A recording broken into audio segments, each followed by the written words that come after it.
অপরিপক্ক কাঁচা টমেটো পাকানো হচ্ছে মানবদেহের জন্য ক্ষতিকর রাসায়নিকে। বছরের পর বছর বেশি দামের আশায় এক শ্রেণীর কৃষক ও ব্যবসায়ী প্রকাশ্যে টমেটো পাকিয়ে ঢাকা সহ দেশের বিভিন্ন এলাকায় পাঠাচ্ছেন। পুষ্টি ও স্বাদের আশায় ক্রেতারা চড়া দামে কিনছেন টমেটো। কৃষক এতে ক্ষতিকর কিছু নেই দাবি করলেও গবেষকরা বলছেন হৃদরোগ, ডায়াবেটিক্স সহ নানা রোগের ঝুঁকি বাড়ায় এসব রাসায়নিক। রাজশাহীর গোদাগাড়ী উপজেলায় অপরিপক্ক টমেটো সাজিয়ে এভাবেই প্রকাশ্যে রাসায়নিক স্প্রে করা হচ্ছে। উদ্দেশ্য অপরিপক্ক টমেটো লাল টকটকে রং করে বেশি দামে বিক্রি করা। চাষিরা বলছেন হাইব্রিড জাতের এই টমেটো গাছে পাকে না, তাই অপরিপক্ক টমেটো তুলে কেমিক্যাল স্প্রে করে পাকান, এরপর পাঠান দেশের বিভিন্ন প্রান্তে। এসব কেমিক্যালে মানুষের জন্য ক্ষতিকর কিছু নেই, তাই প্রশাসনও তাদের বাধা দেয় না, দাবি চাষিদের।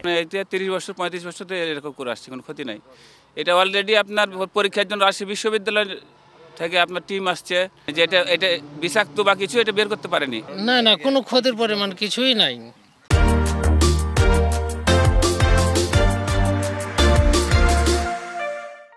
আমরা তো নিজেরাই খাই লিছি, ছেলে পিলে তো নিজে খাই লিছে।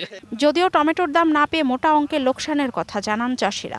বাইরে খাচ্ছে না, বুঝছেন, এখন বাইরের রাষ্ট্র থেকে মাল আসছে, এই জন্য আমাদের মনে করেন দাম পাচ্ছি না। যারা নিবে ওরা 8 টাকা কিলো চাচ্ছে, আর আমরা তো আমাদের সম্পূর্ণ লস।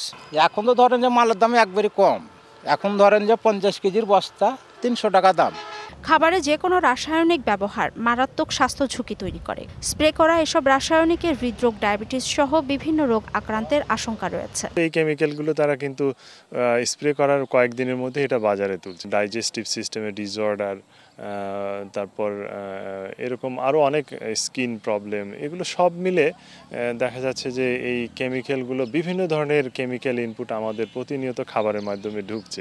শুধু পরিপক্ক টমেটোতে খাদ্য উপাদান সঠিক পরিমাণে পাওয়া যায়। তাপ প্রয়োগ ও বাসি হয়ে গেলে টমেটোর ভিটামিন সি নষ্ট হয়ে যায়। DBC news desk.